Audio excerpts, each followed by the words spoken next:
I'm Jack Buda, and this is my lovely wife, Karen. And I met Stan pretty close to when I moved up here. And I was given a job by John Amadon to get Scottish Rite going again in Prescott. And Stan was a very important part of helping me get that goal going. Probably did a lot more than I did, actually. One of the things that we found out when I started looking at the Scottish Rite here is, one, nobody attended, and two, they weren't talking about Scottish Rite when they did meet. So with Stan's help, we decided to get the Scottish Rite up here going. And one of the things that really helped was that Stan made these great announcement sheets, and he got them to everybody in the lodge. And all of a sudden, instead of having 3 or 4, we had maybe 8 or 10, and then we had 10 or 15, and sometimes 20. And it was because of Stan getting those notices out. I think that's still a big secret of getting the word out for the Scottish Rite. Well, Stan and Ellie were very kind to me. I didn't know very many people up here. And Stan drove down to the Phoenix Lodge with me every month. I actually think that he got more out of the Scottish Rite than anybody else up here. He got so involved in it. He was just the kind of guy that you could rely on. You give him a call and he'd just say, okay, and then he'd do it. I did enjoy being with Ellie and Stan at meetings and, just casual things. They're really nice people. So we are here with Stan Martin, and an interview just with a Mason extraordinaire, just a brother that goes way back, and wanted to capture some of your stories. Just okay, what makes you Stan Martin, who you are, and why don't you give us some history? Just how'd you start this whole journey, this whole Masonic thing? Is it in the family? Is it just a light that you saw and you wanted to attract it? But what got that initial interest? Started really when I was in the military. Okay. And I heard guys talk about Masons, but I didn't know what Masonry was. I got out of the service, and instead of going back to Pennsylvania, I came to Arizona to go to school at ASU, and was living with my uncle, who lived in Phoenix. And I had asked him, I knew he was a Mason, and several people I knew were Masons, and I'd asked them, or broach a subject once or twice, and they never responded, never realizing the 3 limit there. And but every once in a while I'd look at my uncle's bookcase, and he had Morals and Dogma, he had a couple other books, but he had one on Albert Pike, and I never had heard of Albert Pike. And I was just kind of really interested. And so I researched Albert Pike and his relationship with Scottish Rite Masonry. He was a Confederate war general. He was an emissary to the Indian tribes. He went to Harvard. He was a self-educated attorney. He was an editor of a newspaper. I thought, my goodness, this man, and he was a Scottish Rite Mason, whatever that was. But it really got me intrigued, some intrigue into that. So you read his book. You got his book off your uncle's bookcase, bookshelf, and then that's an intense book. That's not for the lighthearted. That's right. That's right. And along with everything else, but I just found it fascinating. And I guess with Masonry, the history, the mystery of it appeals to me. Social aspects, not so much, but history and mystery. Stan, hello, how are you doing? I have just received word that you're leaving the beautiful Prescott area and are heading out to actually beautiful Tennessee. And one thing I want to say is Aztalan Lodge will never be the same without you. I have very fond memories of you and with you, which I will take along, for the remainder of my life. I certainly wish you the best of luck, you and your family the best of luck in your move out to Tennessee. And my thoughts will always be with you. You are a sincere part of my past, and I'm proud you were a part of my past. And I wish you good luck. Have you always been that way? I mean, did Yes. you grow up? Where'd you go to school, and how'd you? Did you Well, have any of this in your family? Your uncles? Your uncle did- was I with had your grandfather? I had lots of relatives that are Masons, but I didn't know they were Masons until after Really? I became a Interesting. Mason. But I found out I had several relatives that were Masons. And many of the Masons, to answer your original question, I had so much respect for them. I thought how nice it would be to be a Mason. Yeah. It really would be. So over the years, I'd say once or twice to somebody, something about Masons. I'd even mention Albert Pike's name, like that would elicit some kind of response, and nothing. One year, Ellie and I were in Pasadena, California. We went to the Rose Parade, and there was a Shriners float. And I mentioned to Ellie, I said, well, to be a Shriner, you have to be a Mason. Somehow I knew that. And, she looked at me and she said, why don't you become a Mason? And she said, and then she went on, she said, you've talked about it for years, but why don't you just do it? Well, a friend of mine who was also a peer in an organization, company I worked for, I knew had become a Mason just very recently. I talked to him, and the next thing I knew, I petitioned to join. Really? All that military experience, never asked someone, what branch of the military? Air Force. Air Force. And then, Is there another branch? yeah. I'm not sure. But Go Army. Rumored, yeah. And then you join a company. Like this is a larger company because you've got It several. was a global company. Really? And so what'd you do for the company that you're? I was a director of resort operations covering everything from resorts and hotels ranging from the Caribbean through the mainland and Hawaii. Wow. So I was always on a plane. Yeah. And actually, I was on the plane so much while going through the various degrees and the proficiencies that I would just practice talking to myself. And people next to me on an airplane, I'd catch them, looking at me saying, who's this imbecile next to me? Yeah. Because unless they were a brother. He's talking to myself.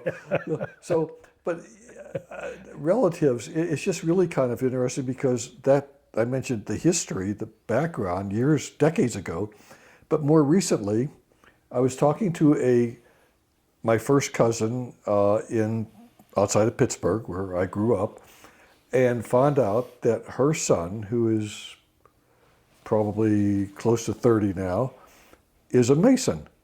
And we established contact with one another.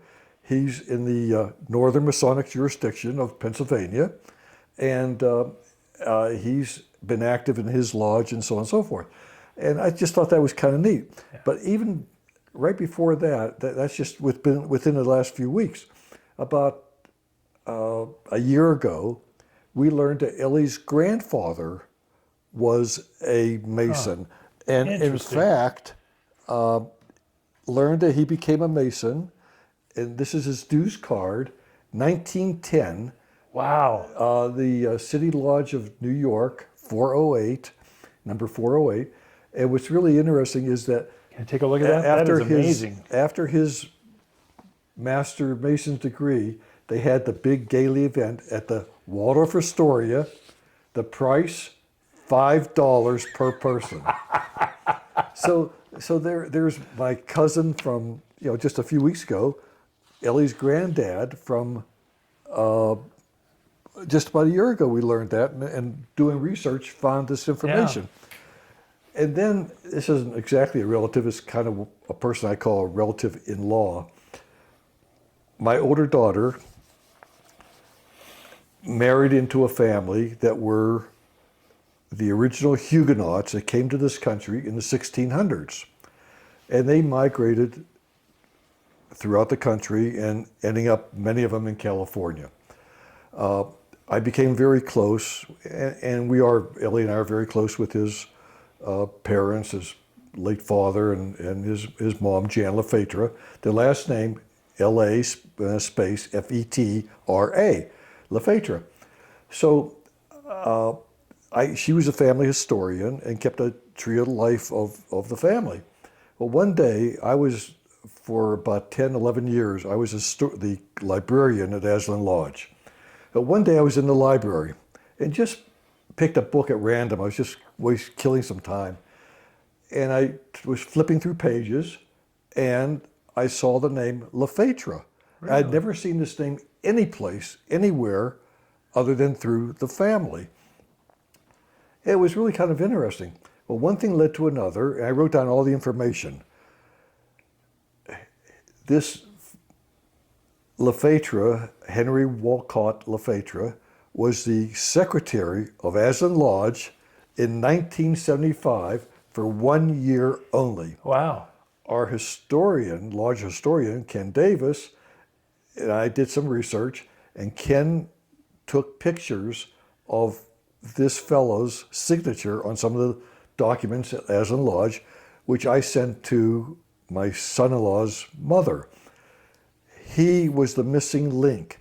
He was the one that she could not find in this tree of life going back to the 1600s. Huh. And I just think that is so fascinating. Stumbled across it at a library at your lodge, Aslan Lodge, Right. Randomly picking a book. Yes. And you spotted the name because it's been on your radar and the signature is there. Yes. That is amazing. It was just incredible. And that kind of emphasizes the mystery and the history of Masonry, which I believe, I truly believe that all fraternal organizations are good. I mean, I just truly believe that. Rotary and Knights of Columbus, and you just from one end of the realm to the other. Absolutely. I believe Masonry is at the very elite top of the heap. I've just always felt that way. I feel that now, and I think I will always feel that way. So why do you feel that way? And have you been in some other fraternal organizations, and how do you rank that? Or no, but I just know so many people in all those. Yeah. And they're all great guys. Sure. And women too. Yeah. Seroptimists and so on. But I just really believe that Masonry is just so good. And then I really wanted to know more about Scottish Rite Masonry. I mean, I just really did. Well, Is that from your Albert Pike book, or because you mentioned that before? Through my uncle, and then a couple other. Is he Scottish Rite too, or and other people? And I asked a lot of people, tell me about Scottish Rite. Well, one thing led to another, and I did become very active with the Valley Scottish Rite, based in Phoenix. Really enjoyed it. Learned a lot about Scottish Rite Freemasonry. Stan and Ellie, it has indeed been a privilege and a pleasure getting to know you both. I have always enjoyed our times together. While I am very sorry to see you leave our beautiful state, and I will miss sharing our fellowship and brotherly love, I've enjoyed, through our Masonic connection, a happy relationship. I am happy that you will be living closer to the ones you dearly love. I will miss seeing you and Ellie, and I wish you both happiness and good health as you begin the newest chapter in a life well lived. She Elom Yaverich, Otha, and all the best. Hey, Brother Stan. I hear you're moving. Sorry to hear that. But I wanted to wish you well and bid you safe voyage. And I'd also like to take an opportunity to thank you so much for what you did for me, especially when I came into the organization, well, a little more than 10 years ago. I really didn't know anybody, and you put me under your wing and showed me around and kept me from stepping on landmines and things like that, and I appreciate it very much. I also appreciate the fact that during that period of time, or a little bit later, we had to do some stuff with FEMA, and you hooked me up with the guys there, and that was very helpful for us, and I appreciate that as well. So, my brother, I wish you safe travels, and good luck to you in whatever new endeavors you're involved in. And thanks so much for being my good friend. Take care of yourself. What is Scottish Rite? Maybe someone that doesn't, maybe I'm just a new Mason, and what is Scottish Rite as opposed to Masonry, a Scottish Rite Mason, as opposed to a York Mason, as opposed to a Shrine Mason, which you've mentioned a few. I believe York, right, and Knights of St. Andrew and Shrine and all the others. I think they're all great appendant bodies. Right. Malay for the kids coming up through it. I just think that Scottish Rite emphasizes education, probably just a little bit more than the others. That's just my feeling. That's good. That's just my thought. And I've really tried to learn more and more about Scottish Rite. And the people I've met from Scottish Rite, I mean, there's some super people. Yeah. And it just has meant a lot. It just. So what's one thing that maybe one nugget that you got out of all that education that you could share that maybe has touched you more than all those other degrees? How many degrees do you have in Masonry? Well, 37 degree Scottish Rite Mason. The original 3, and then another 29. Right. Is that right? 29 on top of that through Scottish Rite? Well, 29 Scottish Rite. I really learned a lot about Scottish Rite through the Master Craftsman courses. Okay, wow. When I took the Master Craftsman courses, there were 4. Now I believe there's only 3 of them. 3's probably enough. 4 was a toughie. But it was really neat because I really learned a lot about Scottish Rite, and it's kind of personal pride. I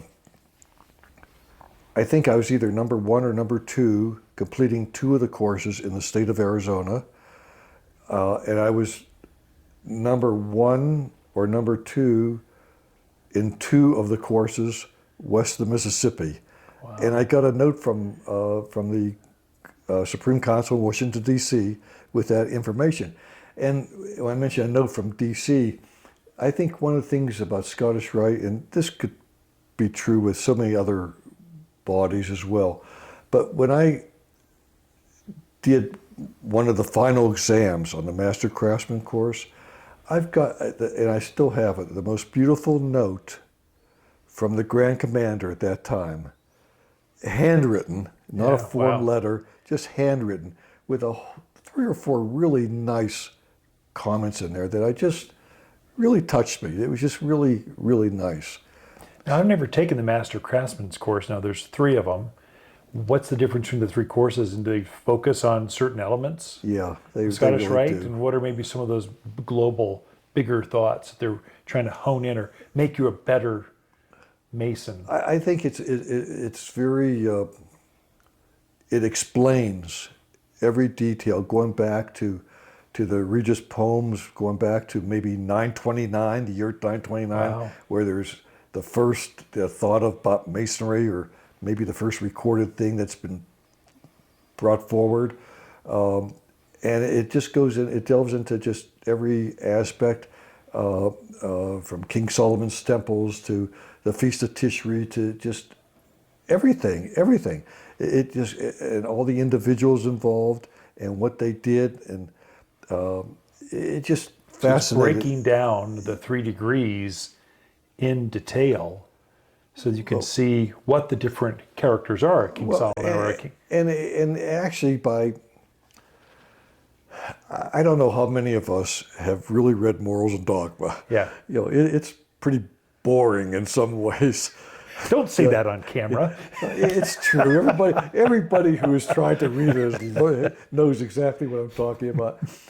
But what it really did, as I went through the courses, I was able to pick parts of Moral and Dogma, which is right up there, on the shelf someplace, that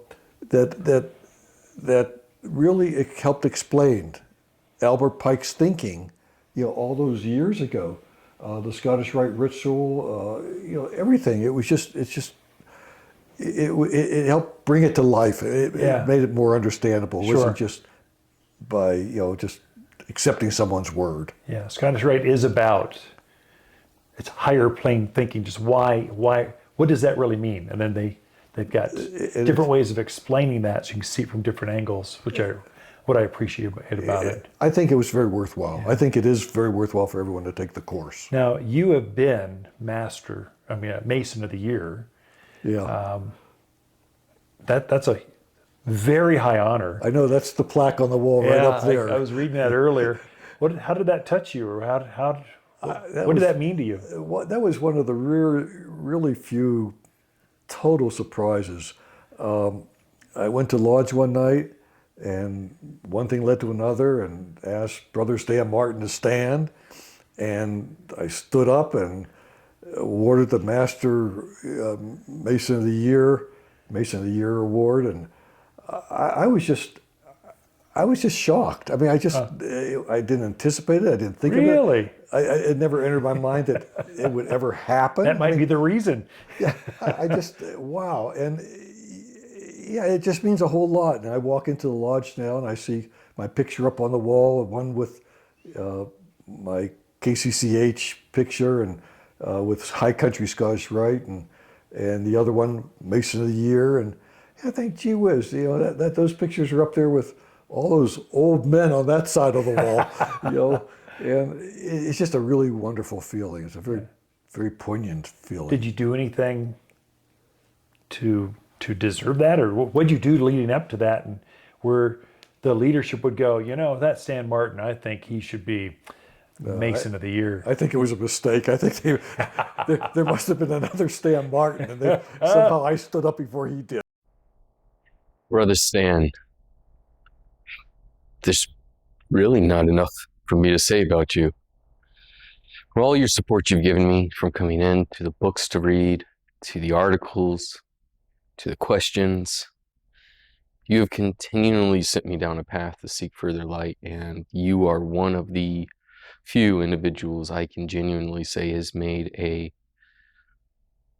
impact on my Masonic life that has impacted my personal life as well. And I just want to wish you and Miss Ellie all the best in Tennessee. Thank you for everything, brother. God bless. Yeah. I don't. Now, you mentioned family. You are traveled all over the planet, really. So what's one of the most interesting Masons you've ever met, or famous? Well, the most unique Mason, and then I'll tell you three others. The most interesting, the most unique Mason and Scottish Rite Mason, it was J. Howard Hawke of Sedona. Howard was a very feisty, intelligent, tremendous ethics, moral and ethical way of life, tough demeanor, and a heart of gold. I came home the night that I became a Scottish Rite Mason, and Ellie said to me, "Well, are you a Master Mason?" No, I didn't mean Scottish Rite, but a Mason, Master Mason. She said, "Are you a Master Mason?" I said, "Yes." She said, "Then I have this to give you." And I was hoping you mentioned this somehow. Oh, wow. But she said, no idea. I want to give you this because Howard Hawke sent, we were living in different states. She said, "This is," Howard sent a note, and "this is the lapel pin that he received when he became a Master Mason in 1947. Can I take a look at that just before you put it away? I wear this Wow. to every Masonic function I go to. That's beautiful. He was, I just learned so much from him over the years. And he was also a good businessman. If you fast forward many years, he passed away on his 92nd birthday. He 3 weeks after he passed away, Ellie and I got a phone call from his widow, and we were living right here in Prescott Valley. And his widow asked if we could come to Sedona and meet with her, have lunch together. And I thought she just would like to talk about Howard, and of course, definitely. So Ellie and I drove to Sedona, and we met at the restaurant. She was already seated at the table. And we had a very pleasant lunch, and never mentioned Howard, which I couldn't understand why we were getting together if she didn't want to talk about Howard, who just passed away 3 weeks earlier. And just as we were just finishing up the meal, she said, "I have something for you." And she reached under the table and brought up a box and set it up on the table. Wow. She gave me his Masonic that he received in 1947, his white apron Wow. that he got when he became a Master Mason, some other items, all of which were in his last will and testament, so I had a sign for all that. And then the two things that really, I just got goosebumps, just really got to me. One was this Masonic diamond ring that he gave me, that she gave me of his. It has the Scottish Rite double eagle Yeah. Wow. on the side. I wear that to very special Masonic things. Yeah. The other thing that she gave me was, and this was upon Howard's request, she gave me the flag that was on his coffin. Wow. I'm surprised. I'm stunned. Wow. And I was just, for those of everyone that knows me, knows them, I'm not at a loss of words. I couldn't talk. Wow. I just couldn't talk. I just didn't know what to say. And I looked at Ellie, and she put her hand on me. And so J. Howard Hawk was probably the most unique Mason, Scottish Rite Mason that I've ever met. How'd you get to know him? So he's Sedona. You're Yeah. Prescott. You stumble at a. No, well, actually, we lived in Sedona too at one time. Oh, gotcha. Okay, I didn't know that. And I was on I was actually president of the Chamber of Commerce. and Okay. Howard was on the board, and Yeah. many others, and that's how I think we probably first met. Hi, Stan. Well, I guess this is goodbye, but I hate goodbyes, so maybe this could be until we see each other again. As a fellow hotelier, you're responsible for my Masonic journey. You're one of the investigators that came out to meet with myself and my family. So whatever happens to me Masonically, it's really your fault. So there you have it. Just want to say it's been great getting to know you, getting to know Ellie. You're truly a class guy, true gentleman. Wishing you both the best in Knoxville, Tennessee. And I hope you find happiness and enjoy your life out there. Keep us in mind, it is a volunteer state, so I'm assuming you're going to be volunteering for other Masonic organizations when you get out there. Again, best of luck to you and Ellie. Looking forward to when we see each other again. Take care, my friend. Well wishes. Bye-bye. Now, you've mentioned Scottish Rite many times. That's near and dear to you. And then you've got the High Country Scottish Rite Club here at Asland. Yeah. And you mentioned Phoenix, so there's a connection there. How did you get involved with the High Country at Asland Lodge? How'd you get involved with that? What does that mean? David Lupke, who was the Grand Master of Arizona Masons at one time, was also Secretary of Asland Lodge at that time. And actually, two parts of that to answer. One was that he said it would be good for High Country Scottish Rite Club if we made an appearance in Phoenix at the meetings. And so there used to be 2 or 3, or maybe sometimes even 4 of us that would ride down to the monthly meeting, stated meeting in Phoenix. And that's how I got involved with Phoenix. High Country had a very, very, very humble beginnings. I will tell you that at the very beginning that I was involved, there would be 5, 6, maybe 7 of us, maybe, sitting around a round table in the social hall. It was sometimes Dave Lupke, Mike Fellows, 3 brothers who are now deceased, but one such a true gentleman, Hugh Coughlin, Fred Lynn, Linwood Snyder. Once in a while, our late brother, Dennis Samuelson, would pop in. And we'd sit around. Mike Fellows would give the opening and closing prayer. We'd give the Pledge to Allegiance. We'd talk about NASCAR. We'd talk about the weather. We talked about wind, which we even had back then. We had, and that was it. And a half hour later, that was the end of it. Well, we progressed a little bit, and we started having a little bit more. This was a Scottish Rite meeting. The High Country Scottish Rite. At the Aslan Lodge in the social hall. Yep. Just talking about NASCAR. Yeah, or or whatever. Or Waters Garden Club, whatever. Whatever popped up, that's what we talked about. And then that was it. Over the years, we fluctuated, and sometimes we had more, sometimes less.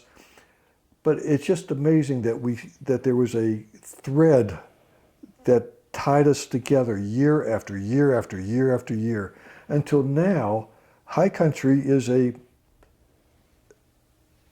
legitimate, full-blooded Scottish Rite organization. Ken Davis as president of the last several years, and with pandemic helping it, we've gone into Zoom, we've gone into more of that communication. There's been speakers, because of Ken's relationship to the Northern Masonic jurisdiction, there's been speakers and give and take between Northern and Southern Masonic jurisdictions, which I think is just wonderful. That's camaraderie, and that's education. And that's what Scottish Rite is, to me, is education. So it's really become a very healthy, and becoming even more so as the years will come to us. Scottish Rite is it's not just Prescott, it's just not Phoenix, it's not just Arizona, it's not just the United States of America divided somewhat between northern and southern jurisdictions. It's worldwide. Dan, Ellie, it's Chuck Thompson here. I'm going to miss you. Now I have some friends moving to Tennessee, and maybe Donna and I'll be able to get back here and see them and visit you guys too. I've told you this story many times. When I moved here, I wanted to be part of a Masonic lodge. I found out about Aztlan. I came here and parked out there in the parking lot, got out of the car, started walking up toward the door, and these 2 nice people with a younger boy opened the door for me.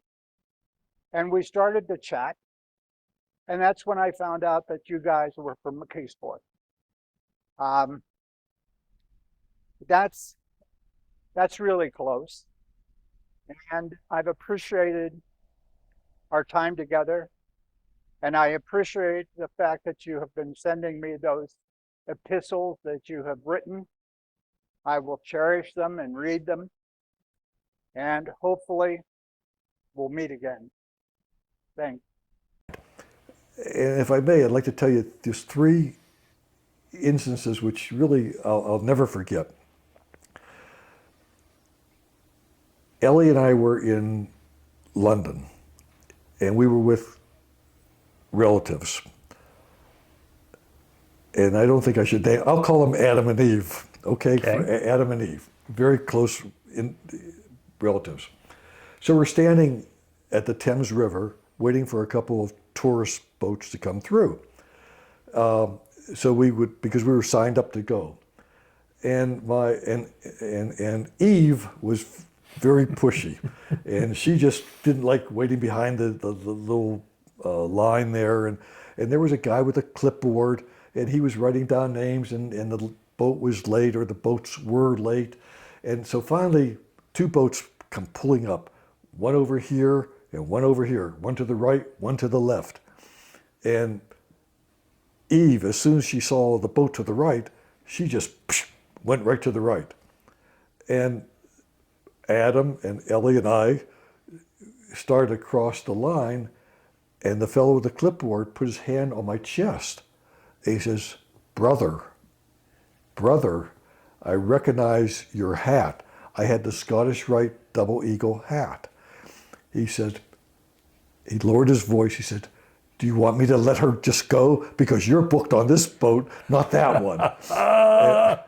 Yeah, my whole point there is not Adam and Eve so much, but here was a Englishman and lowered his voice, and that's what he said. And I just felt such a kinship. Yeah. You know, it felt so good. On another trip, we were in Russia. And as you know, I really like history. And we went to the Hermitage. And there's the Romanov room, which is open only at different times of the year. For what reasons, I don't know. But we were fortunate enough to be there when it was open. Wow.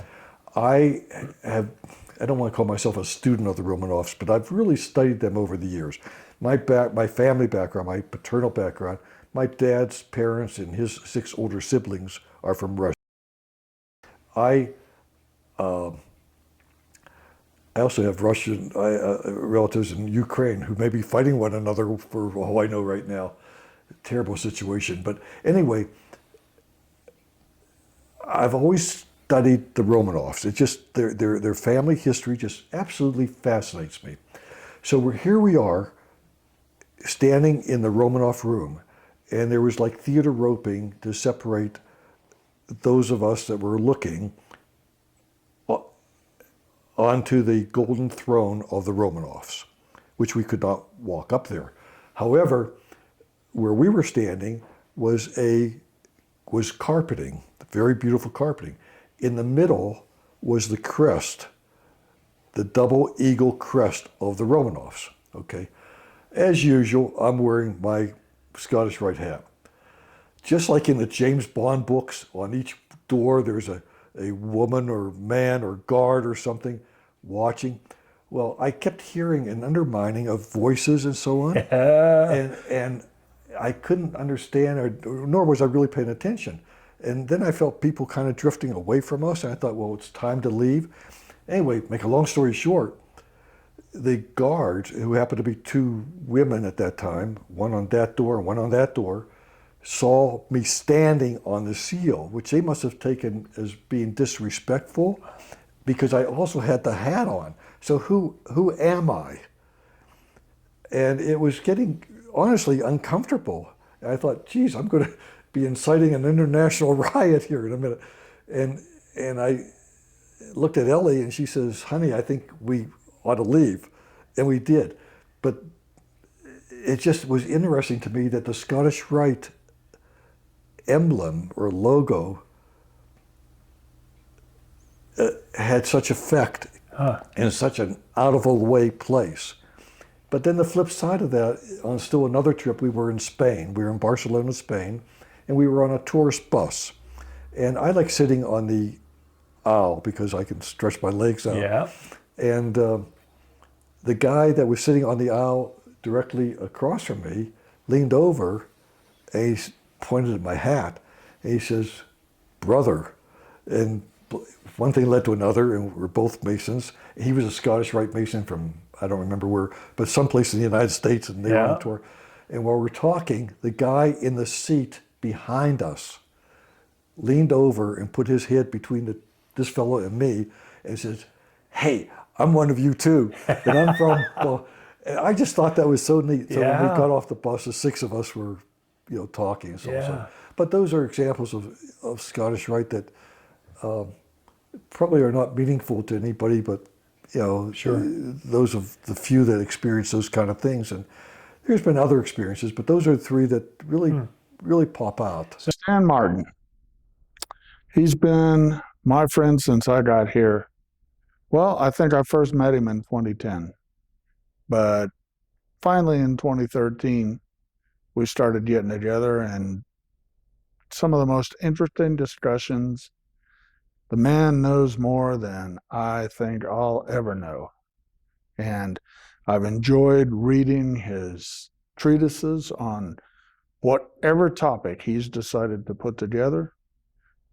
He's been a friend that I can just call and talk to. We spend hour and a half on the phone just talking about everything, solving the problems of the world. I'm going to miss him. I know the only reason he's going to Tennessee, he says it's for his family, but I know it's because there's no state income tax there. And we will miss both him and Ellie. You know, it's been fun going to dinners with him. It's been fun hanging out with him at picnics. And I'm going to miss his cheery nature and the way he puts things together. He knows what he's talking about, and the people that learn to listen learn a lot. I am going to miss him. Now, you were in travel, entertainment, leisure. I mean, you're just all over the place. Yes. And you're bumping into on people on buses, private tours of royal chambers. Do you bump into folk? Did they come into the resort in Sedona and say, "Hey, brother," too, or how? Is that an anomaly, or this happens pretty regularly to you? You see folks that are there to make sure your Eve doesn't get on the wrong boat. I would say that I've introduced myself to people that I've could see that they were Masons or thought they were, and vice versa. Unplanned. I think it's happened in different countries, but it's also happened here. I spent a lot of time traveling in this country and the islands, and yes, there were times, many Masons have a ring, and that's a great introduction. Yeah. Not many wear caps, ball caps, but rings they do, or I may see something on the back of a car. Those little magnetic things, Right. and I may stand there and just wait and see who comes out and talk. But and the same with the shrine, because Shriners will tend to wear more jewelry or whatever than maybe some of the others, but spontaneous, usually always spontaneous. So you've been a Scottish Rite Mason. How long have you been a Mason? Over 20 years. 20 years. And so Scottish Rite, about the same amount, or close to it? Or you, close to it. So you got your first 3 degrees and you decided, this is interesting. I want to know more. Yeah. And so you naturally migrated over to Scottish Rite to dig for those nuggets that are a little deeper. Right. And so how has that touched you? Has it made you a better man? Has it drawn you closer to your community or to your wife or your kids? Has it made me a better man? I don't know how one would define that, but I will tell you that it's brought out a couple emotions out of me that I didn't know that ever existed. And I will tell you one, well, maybe two, but one specifically. I mentioned that I was the librarian at Laslin Lodge for 10 or so years. And a lot of times inquiries would come into the lodge that no one really wanted to handle, or they thought I should, and it would just be thrown in my lap. Well, one day, several years ago, a woman who was living at Alta Vista Retirement Center called the lodge and said that she had some books that she'd like to give to somebody. They were her husband's Masonic books. And one thing led to another, and Ellie and I made an appointment with Alta Vista visitors people and her to go visit this woman. And we did.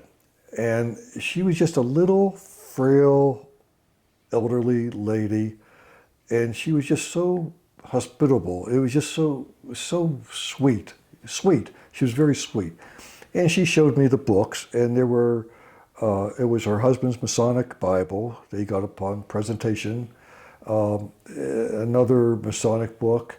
There was one on Albert Pike, and there was another Scottish Rite, Esoterica, I think, maybe one of the original ones. And I said, yes, we would love to have these, yes. And this is the point I'm getting to. And she was so happy. Oh, and then I'll just skip forward on one thing. Her husband was deceased, and he had been a Mason in Ohio. And I tracked down the lodge in Ohio, which had merged with another one, contacted them, and they would very graciously accept these books and so on. Yeah. So anyway, but I guess the point I'm getting to is that you asked me if it brought out anything different. Yeah, I did something then that I had never done previously or since. And I don't know what prompted it. I don't know what prompted it. But as we were leaving, I mentioned she was elderly and very frail, and she just sat there. I got down on my knees, and I kind of level with her, and I took, her hands were bony and heavily veined, and I held her hand. And I can't tell you what I told her because I have no idea. I have no idea. Ellie was standing there by the open doorway when I did this. I had no idea what I said, but I saw a tear come down from each eye. Wow. And so to bring out something in me, yeah, evidently. And then 3 weeks later in the local newspaper, I read that she had passed away. Wow. Yeah. And I thought, well, maybe Ellie and I did something that was just maybe special. But did it make me a better man? I don't know. Better, different, I don't know. But it was one thing. The other thing, I've never been a very emotional person, more stoic than emotional. Or the day that I got the letter telling me that I had been awarded the KCCH, Knight Commander Court of Honor, 32nd degree, that was so unexpected. I mean, unexpected. It was just unheard of. I mean, it never entered my mind. And to be chosen by your peers to this, and then having Ellie, and then the ceremony was in Tucson, and there was a nice group down there, and we and Ellie capping me that night. Those were two. That brought out an emotion. I guess that's the right word, that I had never experienced. So yeah, to me, I think Scottish Rite Masonry does have an effect on me, but I never know how it's going to pop up. Yeah, sure. Stan, I want to say to you one more time, I sure appreciate the work you did because I was secretary for X amount of years, and I know everything you had to go through and went through. So I want to say one more time, thank you very much, brother. I know anytime I asked you a question, if you didn't have the answer, you would get it for me. I sure appreciate that. As the older I get, the more I forget. So thank you again, good brother. We'll talk to you later. Hey, Stan and Ellie.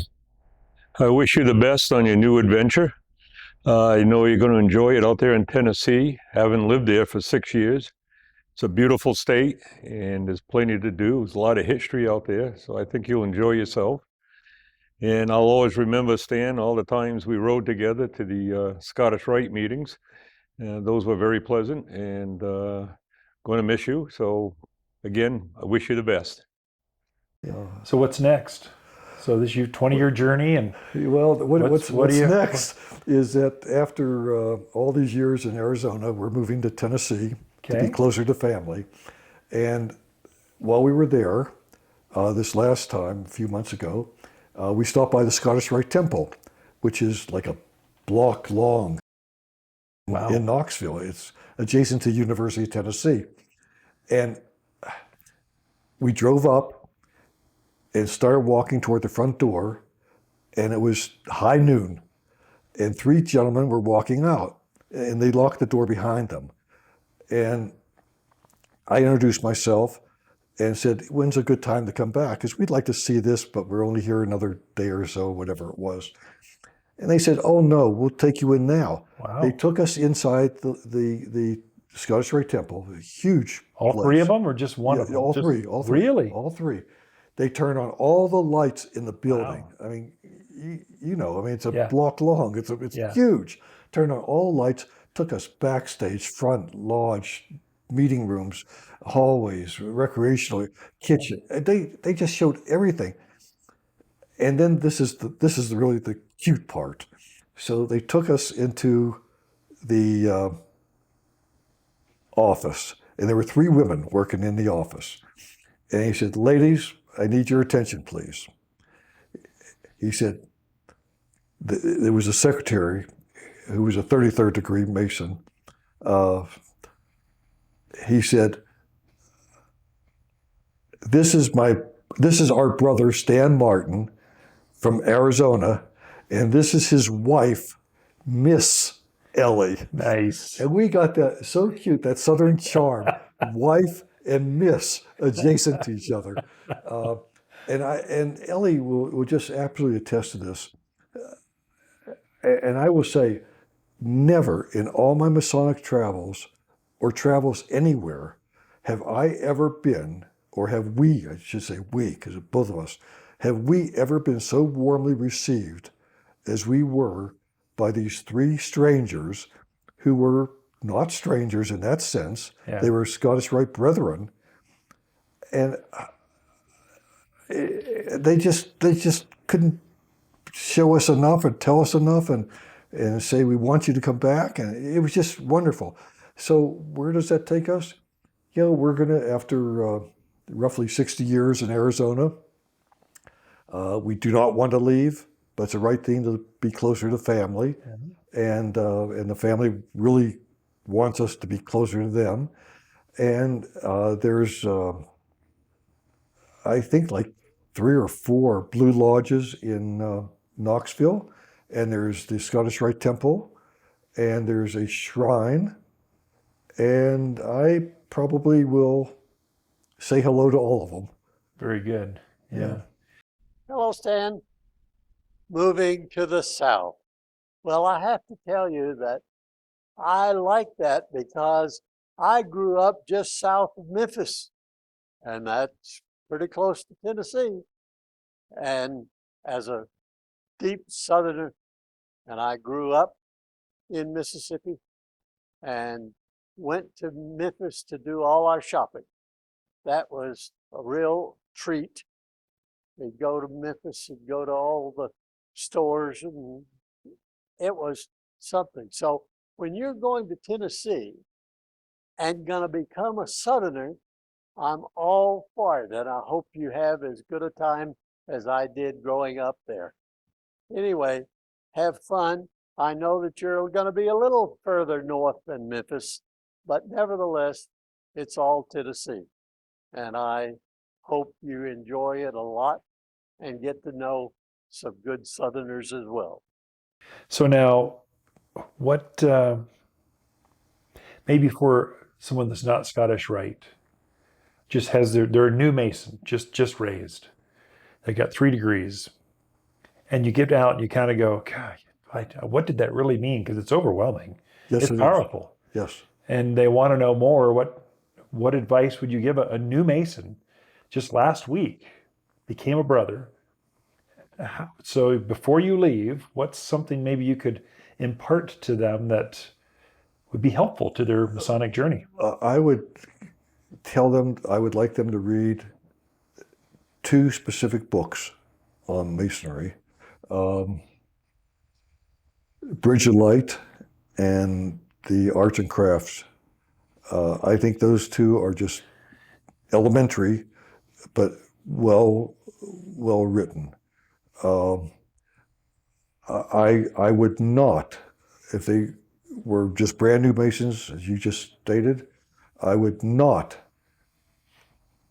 want them to go consider Scottish Rite, Shrine, York Rite, anything at least for 1 year.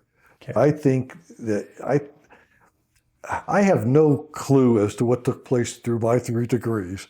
It was you used the word overwhelming. It's overwhelming. It was after I went to all these various degrees and saw them and went to an outdoor degree and saw that, did I realize what I went through. And I think it takes a year, honestly, I think it takes a year, maybe a little less, a little bit more, to absorb what you've gotten into. I did my 3 degrees, I think, faster than one should, and a lot of guys do it this quickly. I did 1 a month. And that's because I spent so much time on airplanes I could talk to myself, but and memorize and learn and so on and so forth. But what was I proving? I mean, I would say read, learn, talk to other Masons. Talk to not just the new ones, but the ones that have been around for a while, and get their opinions, and then form your own opinion. But wait a year before you join anything else, because as you well know, every new Mason gets besieged with requests from Scottish Rite, York Rite, St. Andrew, whatever, to join this Eastern Star, for your wife or whatever. It's too much. There's too much to learn, and I just think that the history and the mystery, which I started this saying, is, to me, a lot of guys are going to think I'm wrong here, are more important than the social aspects of it. And there's lots of social. There's as much as you want. And it's good stuff. It really is. But I think if you really want to understand Masonry, you've got to read, you've got to ask, you've got to form opinions, and not jump into anything for a minimum of 1 year. Hi, Stan. I guess, like everyone's saying, it's a goodbye for you as you head back to Tennessee. But as a fellow Mason, a fellow Scottish Rite and Shriner, I would like to really tell you how much that I've enjoyed your articles, your history articles, everything you've done. It's really got me to the point that, I want to do a lot of reading and research things that you've talked about. And I know I haven't known you for a long time, as some of the other brothers have, but I just wanted to wish you guys well in Tennessee. And don't forget us out here. Give us a call or write us a letter or do something. We'd like you to have a great time with your kids back there, and we wish you well. Hey, Stan, sorry to hear that you're going to be leaving us and moving to Knoxville, but that's a pretty good place to live. You got family there. They make good Tennessee whiskey there. You're not too far from Kentucky. We make some of the best bourbon in the country. Been friends ever since we took honors together. Miss seeing your friendly face.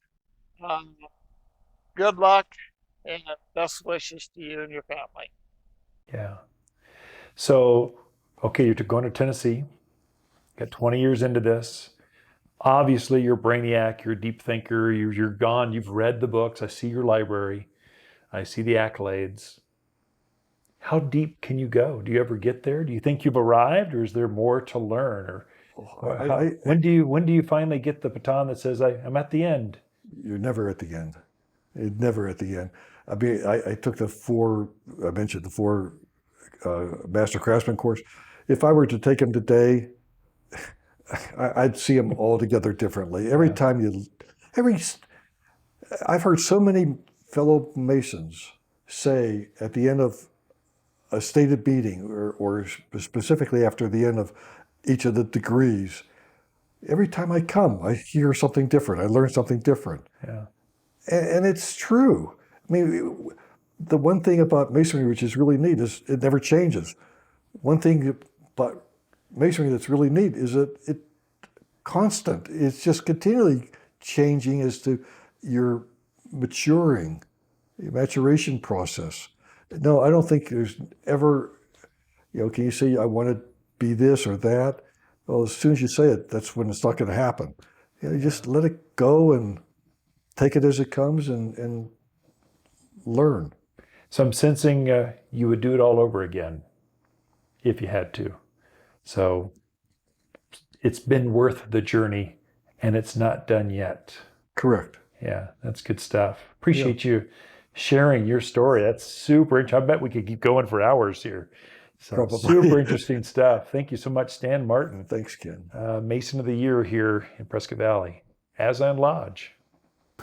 So Stan, here we sit in a room I'm sure you're all too familiar with, where you have spent countless of hours, our Aslan Lodge Library.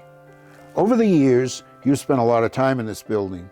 Aslan Lodge and our Masonic community are better because of your dedication to our purposes. In my many years of Masonic travels, there are those who stand out as brothers and friends. I'm fortunate to count you among the number of brothers who have made a difference in my life. It is rare that such a connection is established so immediately as was the case when I arrived in Prescott, met you, and began to establish my second career in Masonry. We first met in our Blue Lodge, Aslan number 1, before I even affiliated with the lodge. That was then carried over into Scottish Rite, both here in Prescott through High Country Scottish Rite Club and in the Valley of Phoenix. We've enjoyed the highs with successful productions of 13th Degree, which has been performed by High Country Scottish Rite as a tradition in Arizona, and the lows with losses of brothers Jeff Spence, Jeff Waskowitz, recently Dennis Samuelson, and others. Over that time, we have joined each other on many trips to Phoenix, and you quietly labored with others behind the scenes to establish best practices in that valley. Your esteem in Arizona Masonry and Scottish Rite is without equal. The number of brothers who have participated in this video tribute to wish you well and reminisce are evidence of the high regard they view you as a brother and fellow Sublime Prince, 32nd Degree, KCCH. It was my honor to be present when you were invested with the title of Honorable Knight Commander, Court of Honor, or KCCH, or as we refer to it as a Red Hat. This singular honor was presented upon your election by your peers and with the approval of the Supreme Council in the Southern Jurisdiction, headed by then Sovereign Grand Commander Ronald Seal, for exemplary service to Scottish Rite, Masonry, and your community.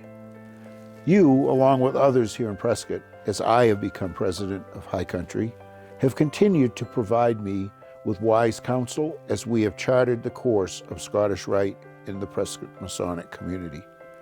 You have contributed countless presentations and articles published in the Aslan Trestle Board, on our High Country website, and through other sources throughout Arizona.